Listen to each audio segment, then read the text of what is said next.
Hello, hello. Good morning, everybody. I forgot to change the headline from yesterday, so it's the same headline, but I'm going to do a different chat this morning. Welcome to another Wealth Coffee Chat. Welcome to another Wealth Coffee Chat. Hey, listen, hope you're all awesome and well. Fantastic Friday. I can see a few people saying good morning in the chat. Morning, Tim. Great to see you, mate. Alison. Howdy. Margaret, good to see you. Oh, there's Jeff. What if I do this, the chat overlay? New comments. Let's see what happens with the new comments. Let's see what happens as we roll along. Hey, good to see everyone. Put another comment in the chat for me. See if I can see these new comment overlays. This might be kind of cool. Anyway, playing around with a bit of technology. Welcome to another Wealth Coffee Chat, folks. Jason Witten here with you. If you didn't already know my name, most of you do. Every now and then we have a few newbies join. So, there's Tim. But welcome along. Great to see you. Thank you for hanging out this morning as we do the little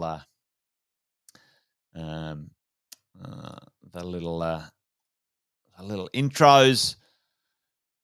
We shall see what happens as we warm up. Good to see you, Stephen. Morning to you. There you go. As we go, yes, the content team are in there. Alison making me look fancy and flash, which is awesome. Which is kind of cool. Aaron, good morning to you. All of you, hello, hello.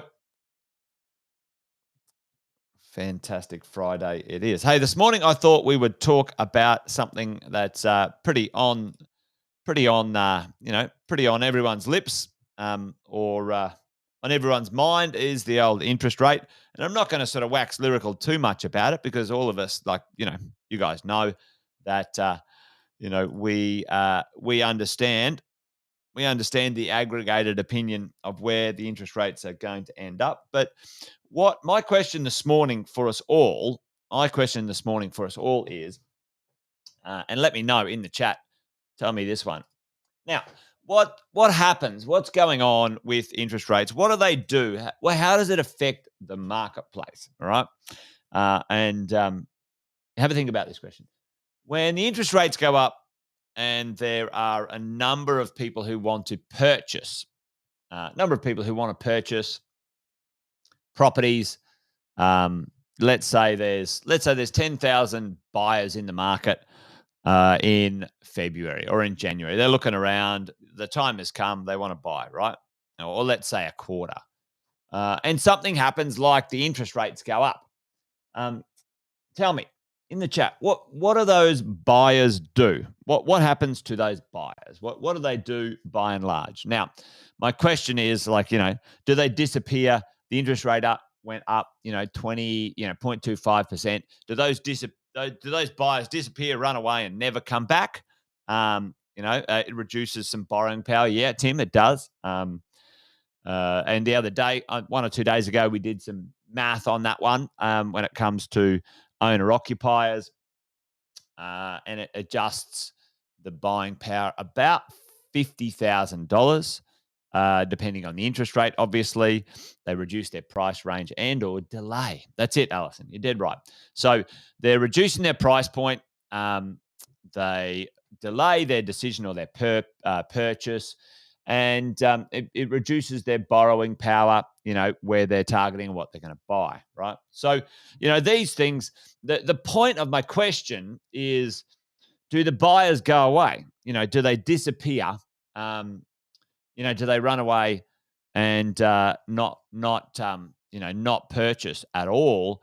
And the answer is no, unless they get sort of priced out of a market, which is usually not the case.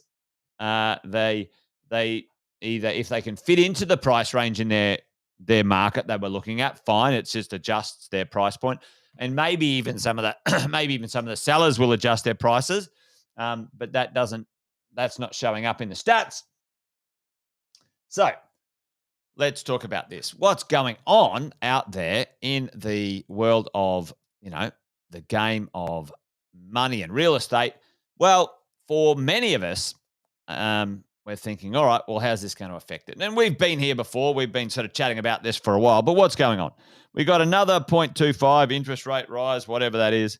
It might compress the confidence, the confidence of the buyers, right? The buyers. But are they going away? The answer is no. They're not going away. They're not going away anywhere. And matter of fact, what we see in the data, in the information, is if they sit on the sidelines for too long, there's some actual things happening in the background that might backfire. The idea is like, oh, I'll wait and I'll get a better price, or I'll wait and see what happens, and stuff like this. So that's what I wanted to dive in today and have a look at what's going on in the market. Other than the newspaper going, hey, look over here, interest rates have gone up. Oh, how terrible. What else is going on that might need to be counted? And it's kind of like we've chatted about this as we go. So you guys have seen this before, and I want to show you something a little bit in a minute with some data. Well, are there less people in the market either renting or potentially buying? The answer is no. That's only increasing, and increasing at record or rocket speed. One of our team, one of your 6-star team in Brisbane.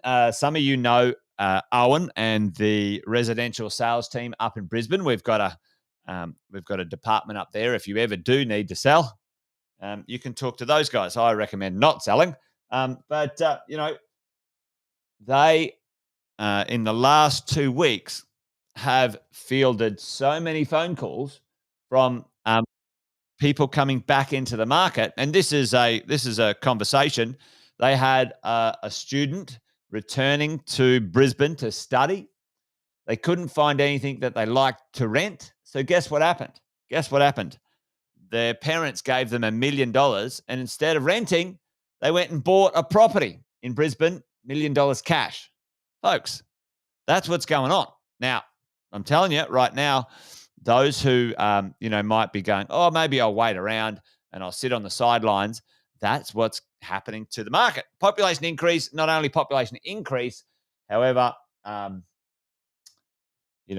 there's money coming with that population increase, and the market is getting more competitive. Okay, as we go. Because why? Tell me in the chat. Population increasing, but there is something going on in the background that is being affected by the interest rates as well. Not only are property buyers kind of sitting on their hands for the moment and waiting to see what happens, but what is the knock-on effect, which is already at disastrous lows when it comes to the world of real estate? Tell me what else is a problem right now that will continue to cause issues for those who hang around too long, or hope and pray and wait that it's going to get better for them in some way, shape, or form, either renting or buying. Tell me in the chat what else is going on that most of us, builders can't build fast enough. Yeah, absolutely. What else is happening in that sort of builders space? Team, Tim, ladies and gents, in the chat. My comments have disappeared. Yeah. People are coming off fixed rates. Yeah, Tom. So that's going to put a little bit more heat in the market when it comes to that for sure. Yeah, no more infill. So really, pricing. So, the builders can't drop their prices too far when it comes to building cheaper properties. The market potentially might be either too nervous or priced out of some of those price ranges. And that leads to what? It leads to undersupply. Undersupply everywhere, all right? A supply issue, team. And you guys know this. We've got supply decreasing, listings decreasing, asking prices increasing. I'm going to show you this, and rents going up. So let's look at this. We're going to sort of dust into some. Hey, morning, Yasmin. Good to see you. There you go. You made it to alive. Yep. Scarcity. Absolutely, Tom. For sure, mate. For sure. So let's have a bit of a look at this. All right. Let's have a look at these things when it comes to our world of what's going on. Now, Are there properties flooding the market? Sales flooding the market. So you know, um, so there's heaps of listings. The answer is no, folks. Look at this over here. Um, this is where the interest rates went up a little bit. You can see my little cursor on the screen if you can. Interest rates went up a smidgen. Smidgen's probably an understatement. Let's face it. Now, interest rates went up. Listings went up. The nervous Nellies, the people who needed to sell, maybe people who couldn't afford the payments, whatever, right? And then what happened over, December and January? Property listings went down, and that's pretty normal. If you have a look at, little peaks and troughs, usually December, Jan are usually low. If you have a look back here, sort of December, Jan, I think, you can find that. So it will be interesting to see, but we are low, folks. We are low for the total number of listings that are for sale in the existing market, folks. So the existing market has got a problem. So the existing market has got a problem. So people are like, oh, I'll wait to see if more properties come on the market. I'll wait to see if I get a better price.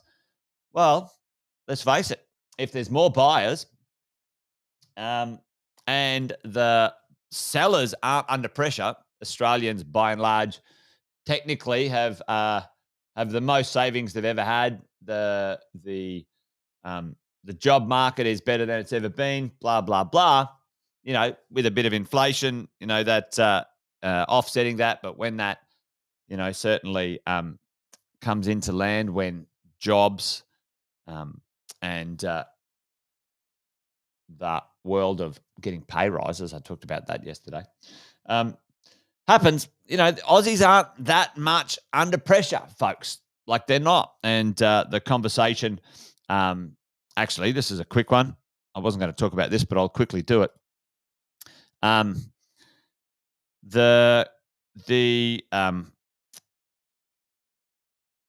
percentage, the average Aussie percentage of their wage.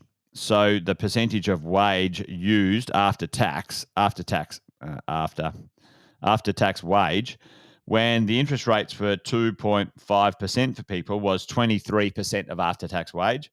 I saw this calculation this morning, which was pretty interesting.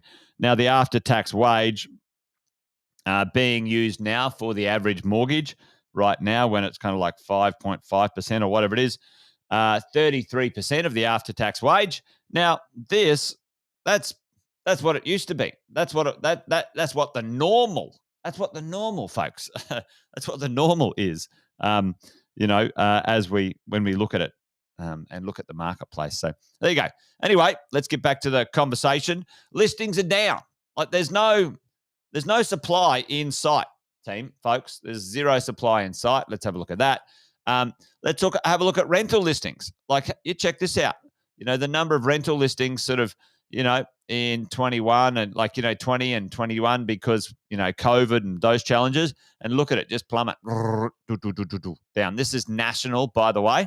That's just national. And we could dive into each city and state and whatever, if you wanted to have a look at, let's look at, let's look at Brisbane, the listings in Brisbane, boom, down we go. All right. So, and under 30 days, like the ones, some are, the over 180 days and stuff like that, ones that have been hanging around a lot lower. All right. So we're down low in rental listings. We're down low in actual sales listings. And then what's happening with the weekly asking price of properties? So if you want to forecast, this is one you got to listen to, team. If you want to forecast what's going on with property values, right? Other than listening to some turkey at some economists pretend that they know what's going to happen in the future, because they don't, and they go, oh, they do some algorithm, with interest rates and go, oh, look at this, prices are going to go down 20%. Oh, fucking hell! What? Just pull your head out of your ass, mate. What is the number one? What's the number one real-time feedback for how the market is feeling, right? And I might have given away the answer, but what is it? Tell me in the chat, team.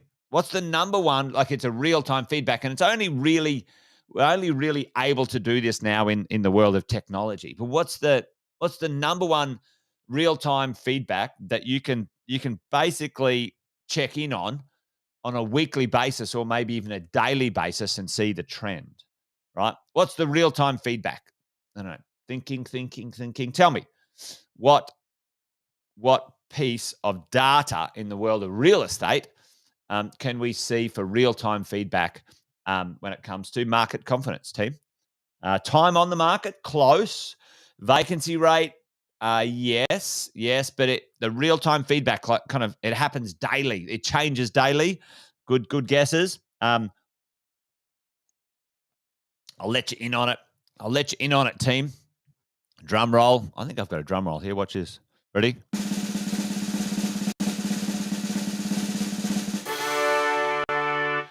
Well, Tim, sold prices are the past effect of asking prices for properties, folks. The average asking price for a property. What happens from a daily point of view? Properties get listed by agents every day, folks, don't they? Tell me, right? So things go to market. Someone wants to sell it, and Tim, you were close. It's the other half of the question, because once something gets listed, Tim, it gets sold, and then the sold price gets recorded, right? The Crane Index is a good one too, Alison. The sold price gets recorded, folks, and then we see that sold price then flows into valuations. But what happens? Let's say just give me a shout out in the chat. How many days does it take to sell a property, settle it, and get it done? Like, on average, let's say you decide to list it, you list the property, and, given, normal market circumstances, how long does it take to list it, get it sold, get it settled, and then that data and information flow into, a database? 60 days for sure, Tom. Yep. 45 to 90 days, let's say. Let's say 2 to 3 months, folks. So if you want an early 2-month indicator, if you want an indicator of how the market's going, then the price of properties being listed today and tomorrow and the next day, we're going to check in on this one, right? We're going to check in on this, because here's where the interest rates started, right? So we were at a high, and then interest rates came in. Boom, boom, boom. So it went from 8.10, 8.15, down. So it kind of bottomed out at kind of 700, right? Average asking price for houses around the country. And then what happened? Everyone went, oh, who gives a shit? And it went back up. Listing price. Now, tell me, how is it? And I'm going to save a bit of this for tonight anyway, so I'm not going to rant too much about it, actually. How is it that the average listing price goes up? Now, might not be translating into selling prices, so granted there. And then, some turkey at the ANZ comes out and goes, oh, property prices are going to go down 20%. Fucking hell. Kidding me. Anyway, there you go, folks. All right, that's it. I think I've gone over. I thought I was going to have enough time today. I'll quickly show you the last two bits in this pie here, which is weekly rents up, prices up, and continuing to go up. That won't stop, ladies and gents. Not going to stop. I'm telling you. You know that. And vacancy rates down. You have a little spike usually in January in vacancy rates. Okay, that happens in vacancy rates in January, because that's where a lot of properties turn over. But vacancy rates are low, team. They're low. Record lows. Anyway, there you go. Listen, join me tonight for another Wealth Wine and Wisdom. Andy Fenton and I are going to dine out a little bit on this interest rate malarkey, inflation, and all other things when it comes to the market. We'll have a glass of wine and do a bit of a debrief. All right, make sure you pop along. 4 o'clock Queensland time, 5 o'clock the rest of the East Coast, and you guys work it out wherever else you're living. Spend an hour with me and Andy and we'll dive a bit deeper into a few other things. So thanks for joining me today, team, and away you go. Yeah, listen, if you like this, if you like to get ahead of the game, then jump on SQM Research and have a look at some of their free data. So it's pretty good. Anyway, folks, that's it. I'm over time. You guys be awesome. Be well.